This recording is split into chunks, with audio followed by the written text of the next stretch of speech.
Hi everybody, my name is Danielle Nicole and welcome to Monetary Makeup. Alright, do you know what time it is? It is time for Throwback Thursday. So I feel like primer and sunscreen are just some of those products that I am always on the lookout for something better or new. So I was at my local Ulta the other day and I came across this brand called Tula.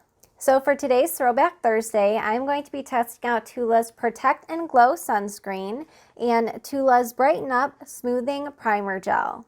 Now, not to give anything away, but just wait until you see the texture and finish of this glowy sunscreen. And if you have oily skin, you're definitely going to want to stick around for this primer. So while I test out these Tula products, the topic of the day is going to be what are the open enrollment periods for Medicare? And you might be surprised because there are actually a few different open enrollment periods. So if you're excited to get started and enjoy the video while you're watching, don't forget to give it a big thumbs up and let's get started right now. So first, let's get into the details about this sunscreen. So this is called the Tula Skincare Protect and Glow Daily Sunscreen Gel Broad Spectrum SPF 30. It has UVA and UVB protection. It is marketed as clean and effective with 1.7 fluid ounces or 50 mils. And this is sold for $36 US and I did pick it up at Ulta. Now on the back of the packaging it reads, the daily SPF 30 you need, plus protection against the negative effects of pollution and blue light, all while giving you the perfect dewy glow. It isn't just sunscreen, it's skincare. Apply each morning and throughout the day as needed. Probiotics hydrate and prevent water loss, while help strengthen the skin barrier. Pineapple and papaya help promote even skin tone. Wild butterfly ginger root protects against blue light stress. Apply a generous and even layer to face. And just so you know, the active ingredients are avobenzone 3%, homosalate 10%, and octisalate 5%. Let me first swatch this on the back of my hand, that way you can see what the texture and glow looks like. So part of the reason I was so excited to test out this sunscreen is because, as I mentioned earlier, this is a gel formula. Now I am in my mid-30s, I have oily, dehydrated, acne-prone skin. I'm also starting to get fine lines, and I do find that gel formulas work beautifully on my skin type. So this is what my skin is looking like with nothing on it. I do have a couple of breakouts, but what else is new? Now, I quite enjoy a matte finish, but I also love a glowy finish as well. And because I already have a matte sunscreen, I was really drawn to this glowy one. All right, so let's get started with application. Now, I have actually tested this out a few different times. I really like to do that so that way I can give more than a first impression. Now, what's interesting is when you first squirt out a little bit of this sunscreen, it almost has like a cottage cheese consistency. It's the only way I can really think to explain it. So it doesn't look the most beautiful when you squirt it out. Just wait until you see it on the skin though. So I personally find that I like to work in small sections with this sunscreen. Now I actually had someone ask me about this on another platform, and they said that this sunscreen pills for them. Now I do find if you go in with 2 layers, or you don't give the product enough time to sink into the skin, that can happen. So what I recommend doing is going in with enough product rather than layering. Now, what's interesting is this gives you such a beautiful glow, but it doesn't feel greasy and there's no glitter or shimmer in it. It really just has that really nice, beautiful sheen that I'm constantly looking for. So as far as the texture goes, it definitely does feel like a gel, so I really like that how it is described is exactly how it feels on the skin. Now, one of the things I love about this sunscreen is, first of all, the texture feels very hydrating, but without feeling greasy. So I would agree with the claims with it being a gel formula, definitely not greasy as I just mentioned. And the other thing I really love is that the glow, which you'll see in a second here, it is so beautiful, and I don't feel like it's too much. You know how sometimes it can be a little bit overdone? I feel like it's just the right amount of glow, but without that greasy texture. Okay, so see what I mean about it having such a beautiful glow? Keep in mind, I do have a few lights here, so it's probably reflecting off more than it actually is in real life. but it gives such a nice hydration, a beautiful dewy and glowy finish, but without any of that grease. I keep mentioning that because that is one of my biggest pet peeves. I do not like sunscreens that have a greasy texture. All right, while I give the sunscreen a few minutes to sink into the skin, next let's talk about this Tula Brighten Up Smoothing Primer Gel. So I was really drawn to test out this primer because when you look at it in the tub, it almost looks like it is this thick wax formula. Now for someone who has oily skin, I do find these gel, almost wax textures work really well for controlling oils and smoothing out the skin. Now you get 1.41 ounces or 40 grams of product. And on the back of the packaging it reads, brighter, smoother looking skin is here with this silicone-free priming gel. Bursting with juicy yuzu, which packs 3 times the vitamin C of a lemon, plus skin smoothing probiotics. This grips your makeup like a pro and offers long-term skincare benefits. Smooth a dime-sized amount over clean, moisturized skin. So that was another thing that I was really excited about because I do know silicones can sometimes be a little bit finicky, at least on my skin type. So knowing that this is silicone-free is another plus. I do just want to quickly mention, so this Tula sunscreen does smell like a mix of sunscreen itself and also a little bit fruity, so it's definitely not scentless. I don't think I've ever found a sunscreen that has no scent whatsoever. Now, as far as the primer goes, this doesn't really have a scent itself. Yeah, I'm not really smelling anything in the pot. Now, I actually didn't realize this until I read this on the back of the packaging, but this primer is supposed to help grip your makeup and help it last longer. So I'm really curious to see if this will actually help my makeup last longer or if that's just a claim. All right, so I just picked up a little bit of the primer on my middle finger here, and it definitely does have that waxy consistency, but it's definitely much more soft than, say, the e.l.f. putty products, for example. So if I stuck my finger in here, it would go right through. All right, so I'm just going to focus this kind of on the T-zone. I have a feeling that a tapping motion is probably going to be best with this product. Now, I have not tested out this primer yet. This is the first time I am using it.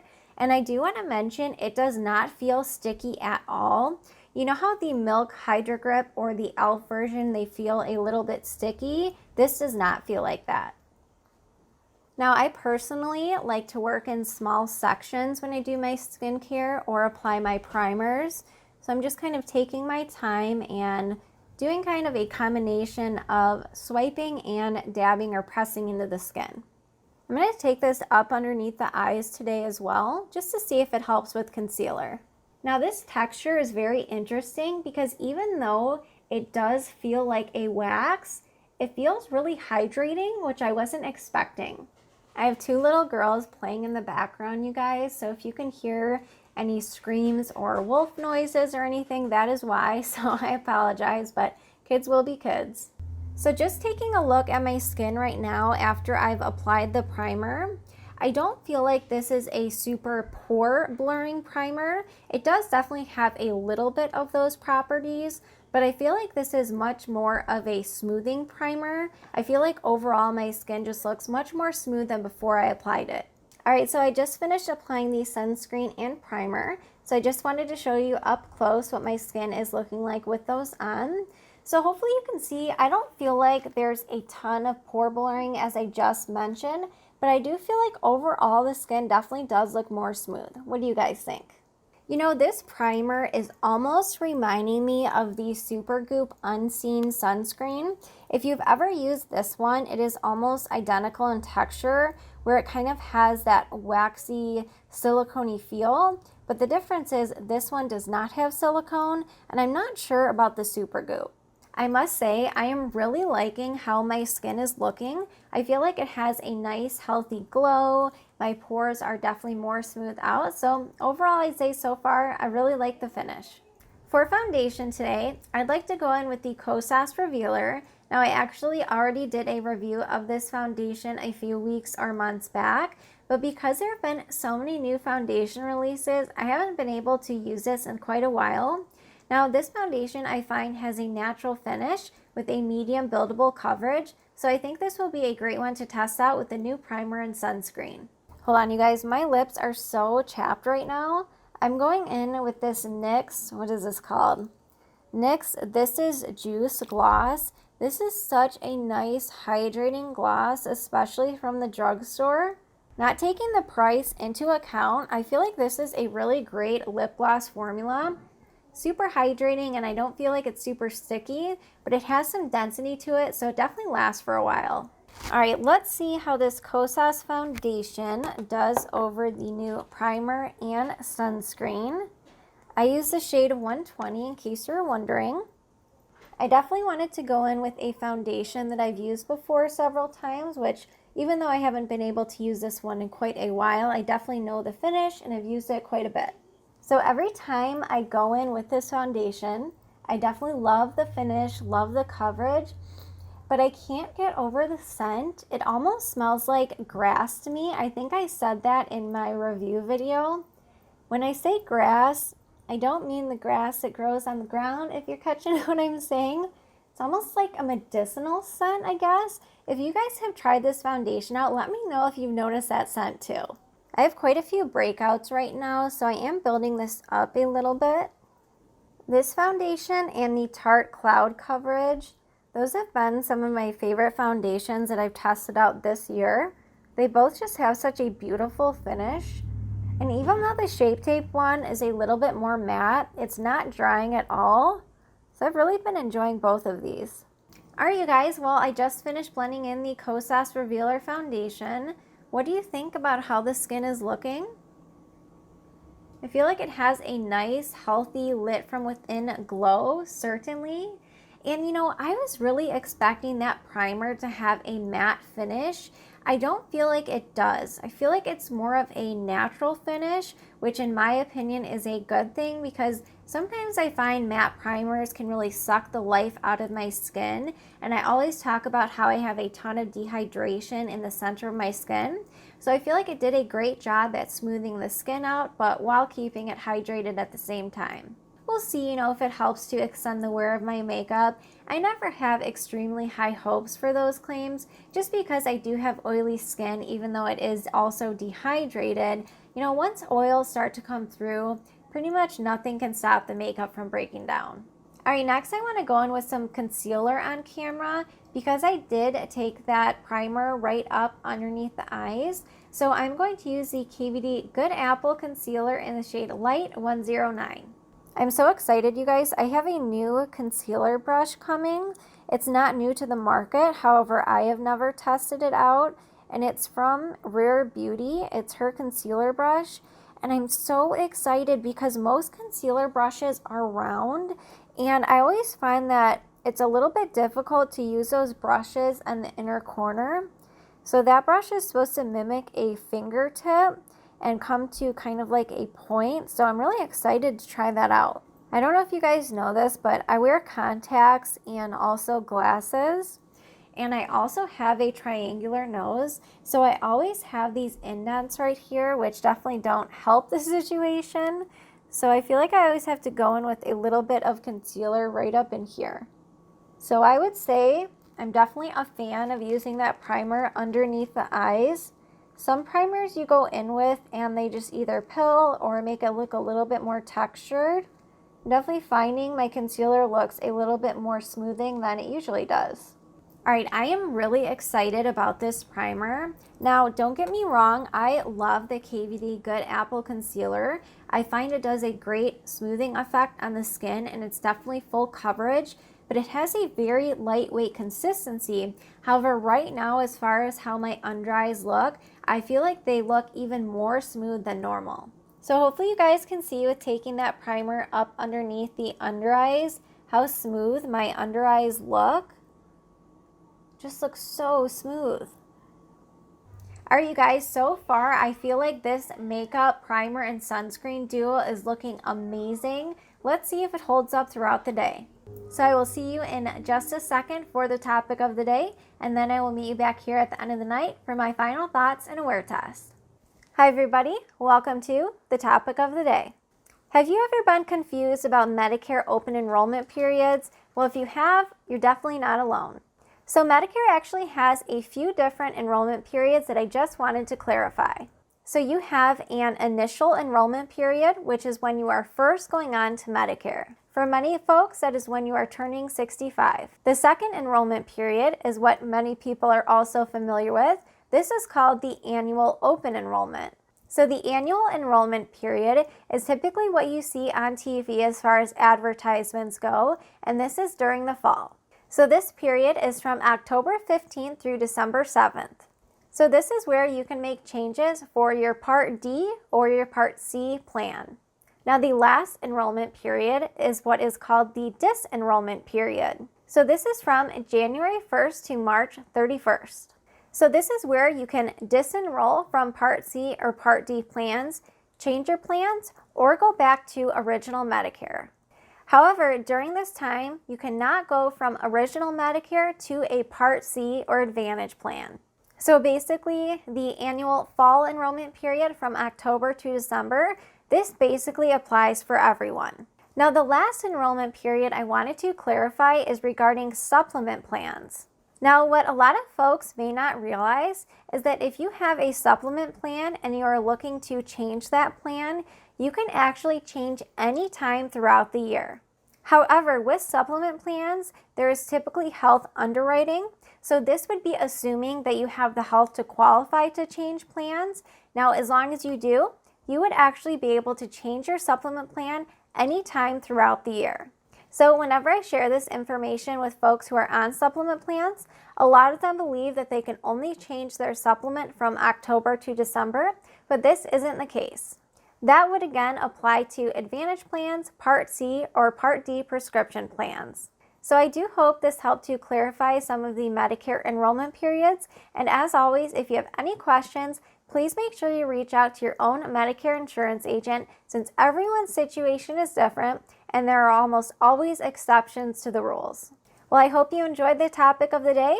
Next, let's cut into my final thoughts and a wear test. Hi everybody, so I just walked in the door and my makeup has been on now for about 8 hours. I'm sure you can tell by the big grin on my face, but I am a huge fan of these Tula products. This is going to be very short and sweet, so I just absolutely love the glow this sunscreen provides. It doesn't feel greasy, it has a very nice gel formula, and I don't feel like it's overly glowy, but it's just the right amount. And as far as this Tula primer goes, I'm a huge fan of this as well. I feel like it did a very nice job at smoothing out the skin, and because this has almost like a wax formula, I feel like it does a great job at creating a nice base for makeup. Now, even though I have oily skin, I also have dehydration, and a lot of the times what I run into with some of these gripping primers is that sometimes they can dry out my skin. This was not like that at all. If anything, it was somehow hydrating, but it also helped to keep my makeup on throughout the day. Now, you can probably tell since my oils have started to come through, I am definitely much more glowy or oily than I was, of course, at the beginning of the video. But I really do feel like this primer helped to grip my makeup and help it last all day. I don't necessarily think it is going to be a revolutionary primer in the sense that it is going to keep your makeup on for 24 hours or any crazy claims like that. But overall, I really like how the skin is looking at the end of the day. What do you guys think? So these were actually some of the first products I've tried from Tula, and even though this is a skincare marketed company, I really think they make amazing products to go under makeup. Alright, well, I really hope you guys enjoyed today's review and Throwback Thursday, as well as the topic of the day.